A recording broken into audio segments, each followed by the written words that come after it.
Assalamualaikum warahmatullahi wabarakatuh dan salam sejahtera. Pada hari ini kami dari kumpulan 2 akan membentangkan wawancara insan guru profesional. Berikut merupakan ahli kumpulan kami. Berikut merupakan latar belakang insan guru profesional Guru Bukan Lidah. Nama diberi Cikgu Hairi Anwar bin Muhammad Yunus yang berasal dari Pasir Mas, Kelantan. Mendapat pendidikan awal di Ma'had Muhammadi Pasir Mas.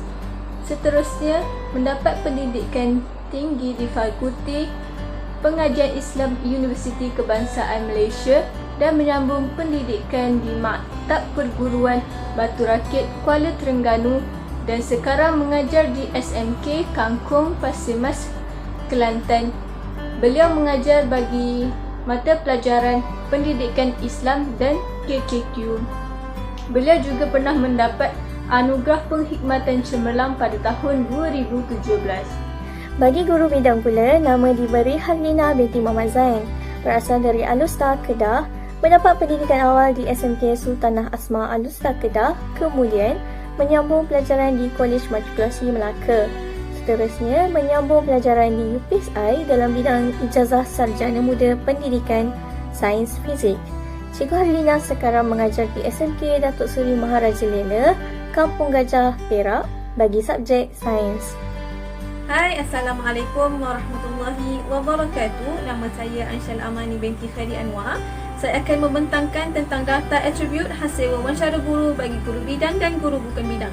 Kita mulakan yang pertama, iaitu persamaan. Persamaan atribut pertama yang kami dapat lihat dari hasil wawancara ialah sifat penyayang. Sifat penyayang yang ditunjukkan oleh guru bukan bidang adalah beliau prihatin, baik hati dan memahami masalah yang dihadapi oleh setiap pelajar. Beliau juga membuat perhubungan rapat dengan keluarga pelajar dengan mengenali ahli keluarga dan biodata pelajar. Hal ini supaya dapat menyelesaikan masalah yang dihadapi oleh pelajar dengan baik. Selain itu, beliau juga ada mengatakan bahawa beliau sering menerapkan sifat kasih sayang di antara pelajar supaya mereka dapat menyayangi antara satu sama lain dan dapat bekerjasama ketika melakukan aktiviti dalam kelas. Hal ini dapat mewujudkan kelas yang harmoni.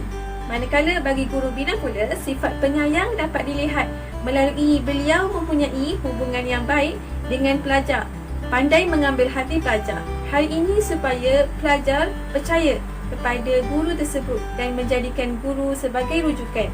Selain itu, beliau juga tidak memilih kasih, adil dan bertimbang rasa. Dalam hal ini, kami dapati bahawa kedua-dua guru mempunyai sifat mengambil berat akan kesejahteraan pelajar. Persamaan atribut yang kedua yang kami dapat lihat daripada hasil wawancara adalah guru mempunyai sifat yang kreatif dan inovatif. Kedua-dua guru dikatakan kreatif dan inovatif kerana menggunakan semaksimum peluang pelajar yang terdapat di dalam kelas. Bagi guru bukan bidang, beliau memaksimumkan penggunaan teknologi dengan menggunakan pelbagai alat bantu mengajar mengikut tajuk-tajuk semasa mengajar. Kebanyakan pengajaran beliau menggunakan alat tayangan yang ada di makmal komputer semasa mengajar subjek KKQ. Beliau ada mengatakan bahawa pelajar sendiri yang akan mengakses melalui telefon, Google, YouTube dan sebagainya. Bagi guru bidang, beliau menggunakan teknologi di dalam PDP tapi tidak menggunakan aplikasi tertentu kerana mengikut keupayaan pelajar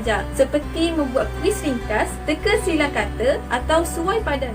Seterusnya kita akan lihat dari segi perbezaan atribut bagi kedua-dua guru dalam konteks cara penerapan nilai murni dan etika dalam diri pelajar. Bagi guru bukan bidang, cara penerapan nilai murni ialah melalui teguran dan pemerhatian. Guru akan membuat teguran tingkah laku pelajar semasa di dalam kelas. Semasa beliau menyampaikan pengajaran, beliau akan perhatikan pakaian murid. Apabila melihat pakaian murid kurang kemas atau kotor, beliau akan tegur dan nasihat dari segi kebersihan. Selain itu, beliau juga menerapkan nilai-nilai murni di dalam diri pelajar dengan melakukan aktiviti-aktiviti di dalam kelas seperti pembentangan. Di sini, pelajar akan tampil ke hadapan untuk membentang kerja-kerja tugasan yang diberikan oleh guru. Hasil aktiviti tersebut akan membentuk sifat berani dalam diri pelajar untuk berhadapan dengan masyarakat akan datang. Bagi guru bidang sains pula, cikgu menerapkan nilai murni dalam diri pelajar secara bersahaja, seperti memastikan pelajar memberi salam dan hormat pada guru dan kawan-kawan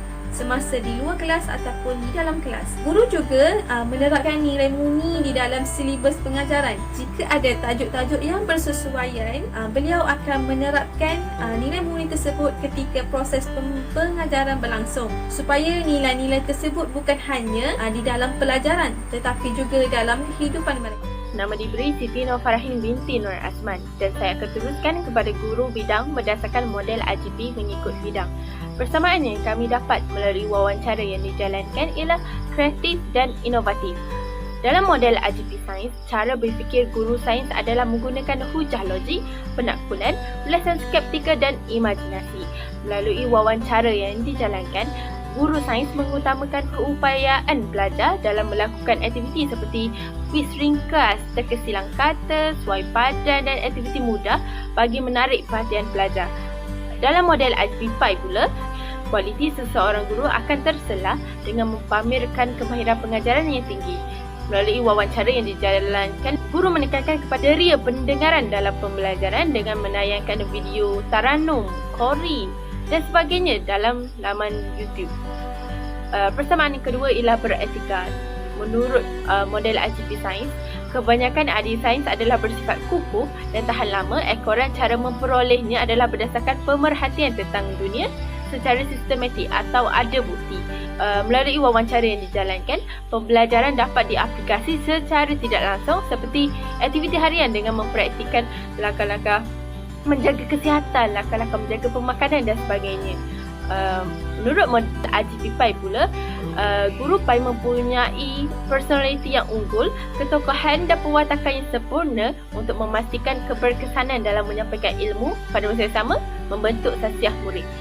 Melalui hasil wawancara yang dijalankan, didapati guru mengaplikasi pembelajaran dalam aktiviti harian. Sebagai contoh, guru mengaplikasikan nilai suka berserkah dalam diri pelajar dengan membahagikan makanan yang dibeli bersama rakan yang lain. Yang terakhir ialah perbezaan dari segi kerjasama. Menurut model IGP Sains, usaha memperoleh ilmu adalah berterusan dengan matlamat menghampiri kebenaran. Melalui wawancara yang dijalankan bersama guru sains, guru menggunakan kaedah penilaian melalui peperiksaan dengan melakukan soalan latitubi dan soalan peperiksaan sebenar bersama pelajar secara perbincangan terbuka. Ini menunjukkan komunikasi antara guru dan pelajar secara satu hala. Model IGP5 pula mengatakan sentiasa memberi komitmen terhadap profesion keguruan dengan mengamalkan sikap, dedikasi, kerjasama, tanggungjawab, pada masa yang sama sisipkan nilai kasih sayang terhadap pelajarnya. Melalui hasil wawancara yang dijalankan, didapati guru mengaplikasikan pengajaran berasaskan pelajar di mana guru memberikan tugasan dan membimbing pelajar dalam kumpulan bagi memberi peluang kepada mereka untuk berbincang dan membentangkan apa yang telah mereka bincangkan. Ini menunjukkan komunikasi dua hala di mana yang dapat dilihat antara guru pelajar dan pelajar bersama pelajar. Seterusnya ialah bahagian C, guru berkenaan berdasarkan model IGP UPSI. Persamaan bagi kedua-dua guru berdasarkan model IGP UPSI yang pertama ialah atribut kolaboratif. Bagi guru bukan bidang, guru lebih suka menggunakan pengajaran berasaskan pelajar dengan berikan tugasan atau tajuk-tajuk tertentu untuk pelajar mengakses sendiri melalui telefon, Google, YouTube dan lain-lain. Mereka dapati dari situ dan bincang dengan kepala masing-masing. Seterusnya mereka akan membentangkan apa yang mereka perolehi. Ini menunjukkan sikap kolaboratif yang didorong dengan teknologi dalam melaksanakan pengajaran. Bagi guru bukan bidang pula, guru mengatakan bahawa bagi mendapatkan hasil yang baik pada setiap kali peperiksaan, pelajar akan diberi banyak latitubi dan soalan mirip dengan soalan peperiksaan sebenar. Ini menunjukkan atribut kolaboratif yang ada pada guru iaitu dinamik yang melihat pengajaran dan pembelajaran sebagai boleh disesuaikan untuk meningkatkan potensi para pelajar. Persamaan kedua ialah atribut penyayang. Guru bukan bidang mengatakan seorang guru perlu ada sifat penyayang terhadap semua pelajarnya dengan memahami apa yang dihadapi oleh pelajarnya, mengenali keluarga, bayaratan setiap pelajar supaya dapat menyelesaikan masalah yang mereka hadapi dengan baik. Bagi guru bidang pula, guru mengatakan sebagai seorang guru perlu wujudkan hubungan dua hala di antara pelajar dan guru supaya pelajar senang untuk berkomunikasi dan berkongsi masalah yang dihadapi oleh mereka. Ini menunjukkan sifat penyayang yang ada pada kedua-dua guru, iaitu mengambil berat terhadap masalah yang dihadapi oleh pelajarnya. Seterusnya, perbezaan antara kedua-dua guru iaitu dari aspek mengaplikasi subjek dalam kehidupan. Bagi guru bukan bidang, beliau menunjukkan atribut kreatif dan inovatif di mana beliau mengaitkan subjek tentang perbandingan di antara zakat dan sedekah dalam subjek pendidikan Islam. Seterusnya, pelajar dapat mempraktiskannya dalam kehidupan. Contohnya, menerapkan pelajar untuk rajin bersedekah dengan membahagikan makanan kepada kawan-kawan lain. Ini menunjukkan beliau seorang yang kreatif dan inovatif dalam menjana idea dan kreativiti pelajarnya dengan minda terbuka untuk mengembangkan daya inovasi para pelajar. Bagi guru bidang pula, beliau menunjukkan atribut kolaboratif di mana beliau mengaitkan subjek dengan kehidupan seharian pelajar. Sebagai contoh, sains ini berkait dengan apa yang kita lalui seperti pemakanan, perubahan yang berlaku pada tubuh sewaktu bangun tidur. Ini menunjukkan atribut beliau seorang yang berkolaboratif iaitu bersifat ingin tahu dengan mewujudkan perkongsian dengan pelajarnya. Ciri-ciri yang terdapat di dalam guru bidang sains iaitu Cikgu Harlina. Okey, mestilah mempunyai hubungan yang baik dengan pelajar. Okey, pandai ambil hati bagi pelajar tu percaya dengan kita. Jadi apa-apa masalah dia senang nak refer dengan kita. Okey, supaya dia tak pendam. Okey, bagi wujud hubungan dua hala. Kepribadian tak sepatutnya ada pada seorang guru, tak boleh terlalu panas baran, okey, dan juga tak boleh pilih kasih. Untuk nak sampaikan ilmu, tak guna, bagi saya taklah macam gunakan aplikasi yang tertentu. Okey, selalunya memang ikut keupayaan pelajar. Macam contoh kelas belakang, lebih kepada kita buat kuis ringkas, okey, buat teka silang kata, ataupun kita boleh ubahkan buat jadi suai padan aja, ataupun banyak yang bergambar ya. Okey, bukan yang jenis yang banyak dengar, ataupun kita buat aktiviti macam buat eksperimen. Tu pun jangan buat eksperimen yang susah-susah sangat. Okey, kita kena mudahkan je. Mudah terima pandangan orang lain, maksud cikgu teguran, okey, mudah terima teguran orang lain, okey, menepati waktu, okey, sentiasa bersikap positif, okey, tidak terlalu mengikut emosi dan juga peka terhadap perubahan. Masuk dalam kelas, okey, pastikan bagi salam, okey, hormat kawan-kawan, jangan mengejek sesama sendiri.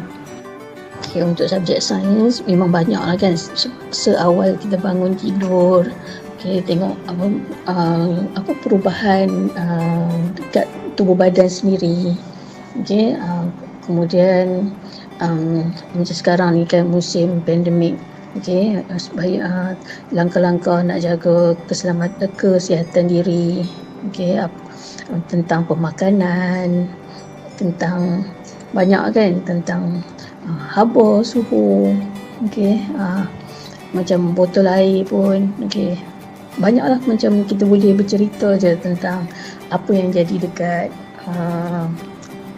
apa yang kita lalui setiap hari. Selalunya untuk nak bagi hasil yang baik pada setiap kali peperiksaan, memang kena buat banyak latih tubi, soalan yang berkaitan, yang mirip soalan peperiksaan sebenar. Seterusnya, guru bukan bidang yang kumpulan kami telah pilih adalah Ustaz Hairi. Ciri-ciri bagi guru bukan bidang iaitu guru pendidikan Islam adalah yang pertama, penyayang.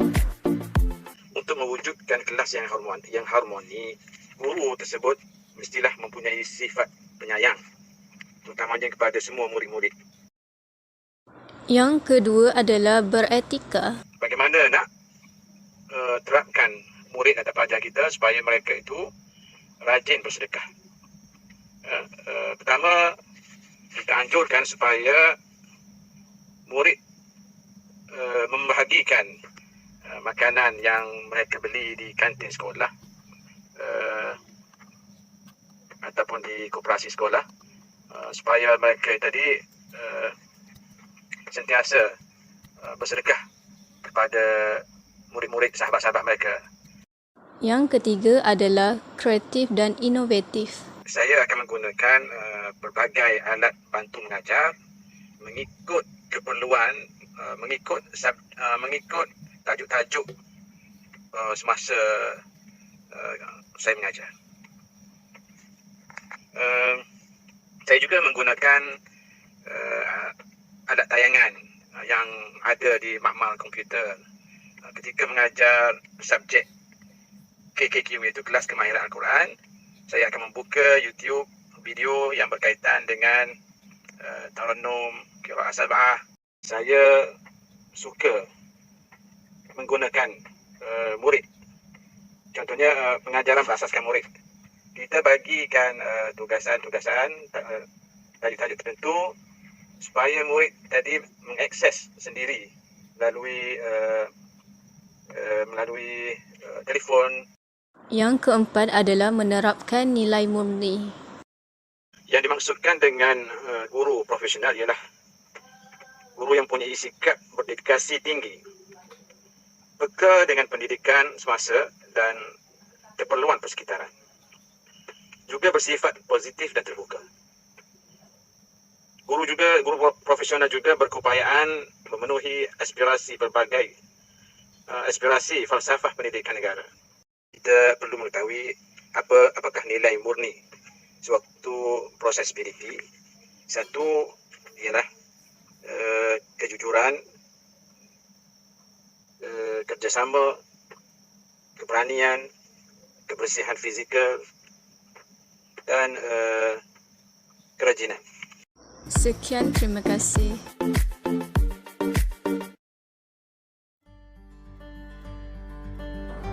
Daripada wawancara instan guru profesional ini, saya pelajari untuk menjadi seorang guru, kita mestilah mempunyai sifat yang penyayang. Sifat yang penyayang ini adalah seperti baik hati, memahami masalah yang dihadapi oleh para pelajar. Seterusnya adalah kreatif dan inovatif. Seorang guru perlulah mempunyai kemahiran dengan memperbagaikan penggunaan alat bantu mengajar. Namun untuk melaksanakan wawancara ini terdapat kekangan masa dari insan guru profesional. Namun kami berbesar hati kerana kami dapat menjalankan wawancara insan guru profesional ini dengan jayanya. Banyak perkara yang saya telah pelajari sepanjang menjalankan tugasan ini. Walaupun saya tidak berkesempatan untuk menyertai wawancara bersama dengan guru, namun saya masih lagi mendapat input yang bernilai melalui jawapan yang diberikan oleh guru. Melalui hasil dapatan wawancara, saya dapati terdapat beberapa ciri yang perlu ada dalam diri untuk menjadi seorang guru profesional. Antaranya ialah penyayang, menjaga hubungan baik dengan pelajar, mudah menerima teguran, menepati masa, berdedikasi tinggi, sentiasa bersikap positif dan terbuka, tidak selalu memiliki emosi dan peka terhadap perubahan. Seorang guru profesional juga mampu menerapkan nilai murni dalam diri pelajar dan mengaplikasikan pengajaran dalam kehidupan seharian pelajar. Wawancara ini sangat membantu diri saya dalam proses kemenjadian saya sebagai seorang bakal guru. Berdasarkan hasil wawancara yang telah dijalankan, banyak yang saya perolehi dan pelajari dari segi atribut kedua guru. Salah satunya ialah atribut penyayang terhadap para pelajar. Hal ini kerana kedua guru menunjukkan sifat penyayang dengan berat tentang masalah yang dihadapi oleh pelajarnya. Ini beri contoh kepada saya untuk memahami bagaimana menjadi guru yang mempunyai sifat penyayang supaya para pelajar berasa selesa untuk berkongsi masalah dan mewujudkan komunikasi. Dan pada itu, kedua guru juga menunjukkan atribut kreatif dan inovatif dari segi kaedah pengajarannya. Dari situ saya dapat ilmu yang penting bagaimana untuk mewujudkan kaedah pengajaran yang lebih menarik serta menjadikan saya untuk lebih kreatif dan inovatif. Walaupun tugas guru ini amatlah sukar, saya berharap saya akan terus bersemangat dalam menimba ilmu, seterusnya menjadi seorang guru yang unggul dan memberi contoh yang baik kepada anak bangsa pada masa akan datang, insya-Allah. Sepanjang pelaksanaan wawancara, banyak input dan ilmu yang saya perolehi daripada kedua-dua guru hebat ini, seperti cara mengendalikan kelas dan pelajar, kaedah pengajaran yang sesuai dan sifat-sifat yang perlu ada dan sifat-sifat yang tidak sepatutnya ada bagi guru profesional. Pengkongsian ini juga merupakan peluang keemasan kepada saya dan ahli kumpulan saya untuk memahami, mencontohi dan menggunakan ilmu yang diberikan kepada kami sebagai bakal guru akan datang. Selain itu, ia membuka minda dan meningkatkan pengetahuan secara mendalam tentang profesion sebenar perguruan. Harapan saya supaya saya dapat menerapkan nilai profesion perguruan dalam diri supaya menjadi guru yang bukan hanya mengajar tetapi juga membimbing pelajar menjadi insan yang berguna satu hari nanti. Kerana profesion guru tidak mudah, tetapi profesion perguruan adalah tugas yang mulia di sisi Allah. Refleksi yang saya dapat melalui wawancara yang telah dijalankan bersama guru bidang dan guru bukan bidang adalah nilai penyayang. Seorang guru haruslah mempunyai sifat penyayang dalam diri dalam usaha mengenali pelajar mereka dari segi latar belakang, sifat keluarga dengan lebih baik. Ini akan merapatkan hubungan silaturahim antara guru dan pelajar. Pelajar juga akan meletakkan kepercayaan kepada guru dengan sentiasa berkongsi jika mereka berhadapan dengan masalah. Selain itu, guru juga akan menjadi lebih kreatif. Dengan mengenali pelajar, guru dapat mencipta kaedah pengajaran yang selari dengan kemampuan pelajar. Ini akan membuatkan pembelajaran mereka menjadi lebih bermakna. Akhir sekali, guru juga haruslah menyemai sifat nilai murni dalam diri agar dapat dijadikan contoh atau teladan buat pelajar. Nilai-nilai murni ini akan membentuk peribadi pelajar dalam menjadi insan yang lebih baik dalam kehidupan mereka kelak. Sekian, terima kasih.